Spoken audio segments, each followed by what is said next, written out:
أعوذ بالله من الشيطان الرجيم بسم الله الرحمن الرحيم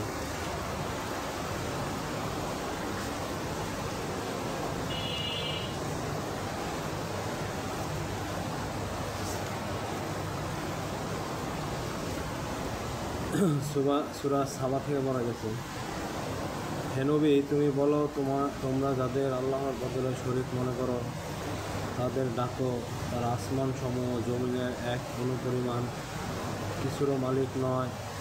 এই দুটি বানানোর ব্যাপারে তাদের কোনো অংশ নেই, না তাদের কোনো সাহায্য রয়েছে। কিয়ামতের দিন তার সামনে কারো সুপারিশ কাজে আসবে না। অবশ্যই তিনি যাকে অনুমতি দেবেন সে ব্যক্তি পাবে। এমনকি যখন তাদের অন্তর থেকে ভয় ভীতি দূরীভূত করে দেয়া হবে তখন ফেরেশতারা একে অপরকে বলবে, কি ব্যাপার, তোমার মালিক আল্লাহ তাআলা কী বলেছেন? তারা জিজ্ঞাসিত ফেরেশতারা বলবে, সত্য বলেছেন, তিনি সমুচ্চ, তিনি মহান। হে নবী তুমি জিজ্ঞেস করো, তোমরাই বলো, কে তোমাদের আসমান ও জমিন থেকে রিজিক সরবরাহ করে? তুমি বলো, আল্লাহ তাআলা। এখানে আমরা কিংবা তোমরা, হয় আমরা উভয় হেদায়েতের ওপর আছি, না হয় উভয় সুস্পষ্ট গুমরাহির মধ্যে আছি। তুমি এদেরকে আরও বলো, আমরা যে অপরাধ করেছি সে সম্পর্কে তোমাদের কিছুই জিজ্ঞেস করা হবে না। আবার তোমরা যা করে বেড়াচ্ছ সে ব্যাপারেও আমাদের কোনো জবাবদিহি করতে হবে না। এদের আরও বলো, কিয়ামতের দিন আমাদের মালিক আমাদের ও তোমাদের, তিনি আমাদের মধ্যে হেদায়েত সবাইকে এক জায়গায়। এদের আরও বলো, কিয়ামতের দিন আমাদের মালিক আমাদের ও তোমাদের সবাইকে তিনি এক জায়গায় জড়ো করবেন। অতঃপর তিনি আমাদের মধ্যে হেদায়েত ও গুমরাহির যথার্থ ফয়সালা করে দেবেন, কেননা তিনি হচ্ছেন শ্রেষ্ঠ বিচারক ও প্রবল প্রজ্ঞাময়। হে নবী তুমি আরও বলো, তোমরা আমাকে যেসব কিছু দেখাও যাদের তোমরা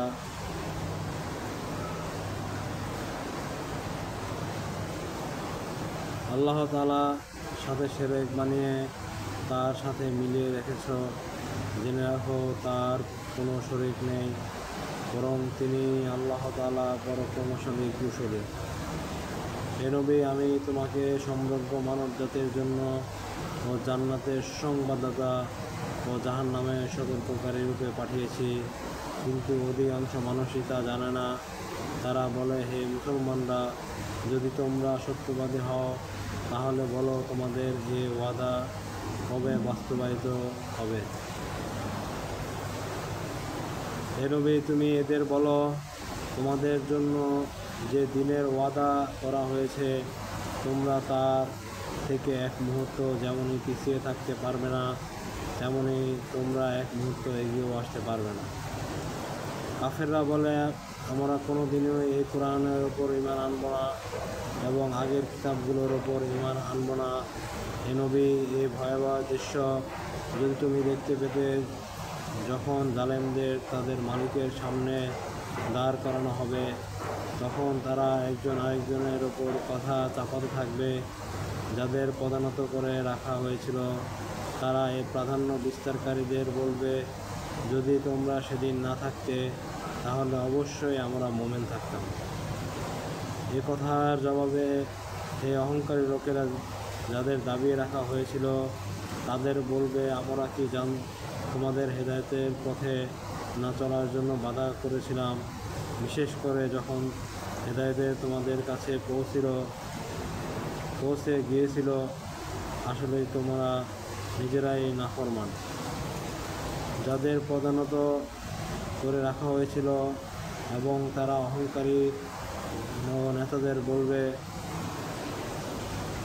জবরদস্তি না হলে তোমাদের রাত ও দিনের চক্রান্ত নাফরমানি করতে তোমাদের বাধ্য করেছিল, বিশেষ করে যখন তোমরা আমাদের আদেশ করে দিতে যেন আল্লাহ তাআলা অস্বীকারী অস্বীকারী ও অন্যদের সমকক্ষ দাঁড় করায়।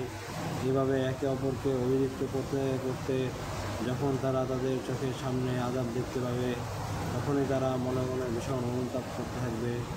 সেদিন যারা আমাকে অস্বীকার করেছে, আমি তাদের গলদেশে শিকল করিয়ে দিব। তুমি বলো, স্বীয় কৃতকর্মের জন্য এর চাইতে ভালো কোনো বিনিময় কী দেওয়া যেত?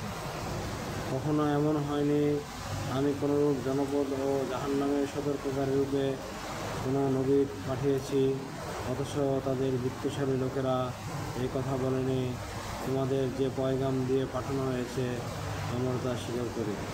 তারা আরও বলে, আমরা এই দুনিয়ার জনে তোমাদের চাইতে সমৃদ্ধশালী এবং পরকালে আমাদের কখনোই আযাব দেওয়া হবে না। হে মানুষ, তোমাদের ধন সম্পদ, তোমাদের সন্তান সন্ততি কোনো বিষয় নয়, এমন কোনো বিষয় নয় এগুলো তোমাদের নিকট তোমাদের আমার নৈকট্য লাভ করতে সহায়ক হবে। তবে যে ব্যক্তি ঈমান এনেছে, সে অনুযায়ী নেক কাজ করেছে, সে ওই নৈকট্য লাভ করতে পারবে।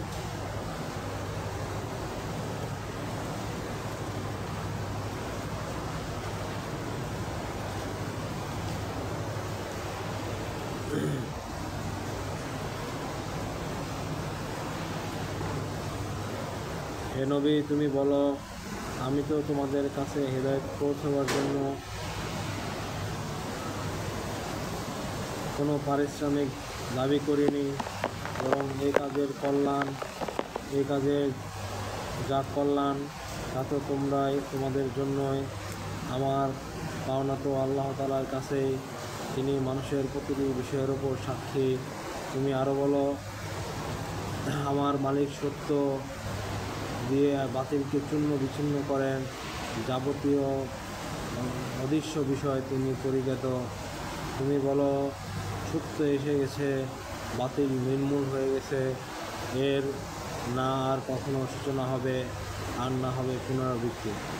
এ নবী, এদের বলে দাও, আমি যদি সত্য পথে থাকি বিচ্যুত হয়ে যায়, তাহলে এই বিচ্যুতের পরিমাণ আমার ওপরে বর্তাবে, আর যদি আমি হেদায়েতের ওপর থাকি তবে এটা শুধু এই জন্যই আমার মালিক সেটা আমার প্রতি ওহী করেন, তিনি আল্লাহ তাআলা সব কিছু শোনেন ও সবার একান্ত নিকটে অবস্থান করেন।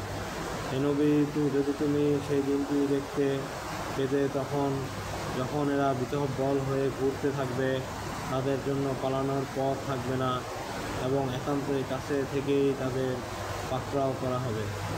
এ সময় তারা বলতে থাকবে, হ্যাঁ, আমরা এর উপর ঈমান আনলাম, কিন্তু এখন এত দূর থেকে ঈমান নাগাল তারা কীভাবে পাবে, অথচ এরাই ইতিপূর্বে তাকে অস্বীকার করেছে। দূর থেকে ভালো করে না দেখে অনুমানের ভিত্তিতে কথা বলছে। আজ তাদের মাঝে ও জান্নাতে সম্পর্কিত তাদের কামনা বাসনার মাঝে একটি অপ্রতিরোধ্য দেয়াল দাঁড় করিয়ে দেওয়া হবে, যেমনই করা হয়েছিল তাদের পূর্ববর্তী মুশরিক হাতিদের বেলায়। মূলত ওরা সবাই বিভ্রান্তিকর ও সন্দেহে ছিল। এখানে মূলত আসলে কোরআন প্রত্যেকটা বিষয় সূরা আস-সাবার মধ্যে বলা হয়েছে যে মানুষের ধন সম্পত্তি, টাকা পয়সা, তাদের বিবি বাচ্চা এবং নিকট আত্মীয়, এই সব কিছুই কি আল্লাহ তাআলার সাথে সাক্ষাৎ করাইতে পারবে? কখনোই না। এখানে তারাই সাক্ষাৎ লাভ করতে পারবে যারা ঈমান আনছে, নেক আমল কাজ করছে, তারাই একমাত্র আল্লাহর সাথে সাক্ষাৎ লাভ করবে। এই জন্য এইখানে বলা হয়েছে যে প্রত্যেকটা মানুষ যদি ঈমান আনে, নেক আমল করে, তাহলে সে জান্নাতে যাবে এবং আল্লাহর সাথে সাক্ষাৎ করবে। বলছে দুনিয়া ক্ষণস্থায়ী, আখিরাত চিরস্থায়ী। এই দুনিয়ার সুখ শান্তি সমৃদ্ধি এটা কিছু সাময়িক, আর অনন্ত জীবনের যেটা শুরু আছে শেষ নাই, সেটা হচ্ছে পরকাল। আর এই পরকালে আমরা কিভাবে ঈমান আমল নিয়ে যেতে পারবো, কিভাবে দুনিয়াতে থেকেই জান মাল আল্লাহ রাস্তায় ব্যয় করে ঈমান আমল শিখে পরকালে পাঠিয়ে দিতে পারবো, এটাই আমাদের সফলতা, কামিয়াবি। মানুষ বলে দুনিয়াতে সফলতা কামিয়াবি, বলছে ওই ব্যক্তি বুদ্ধিমান যে মৃত্যুর আগে মৃত্যু সামানা তৈরি করে, যে ওই ব্যক্তি সফলতা লাভ করলো যে দুনিয়াতে থেকেই পরকালে তার ঈমান আমল পাঠায় দিল। কারণ মৃত্যুর পর একমাত্র তার সাথে ঈমান আমল ছাড়া কোনো কিছুই যাবে না। ধন সম্পদ, বাড়ি ঘর, টাকা পয়সা কিছুই যাবে না।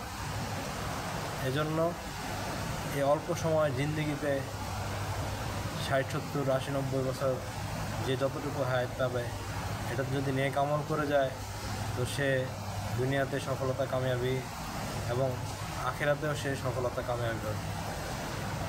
এজন্য ভাই আমাদেরকে প্রত্যেকটা সময়কে সময় নষ্ট না করে আল্লাহর দ্বীনের কাজে সহযোগিতা একান্তভাবেই মনোনিবেশ করা এবং প্রত্যেকটা কাজেকেই আল্লাহর রাজি খুশির উদ্দেশ্যেই করা, যাতে আমাদের কোনো কাজ দুনিয়াবি লোক দেখানো কাজ না হয়, একমাত্র আল্লাহ তাআলার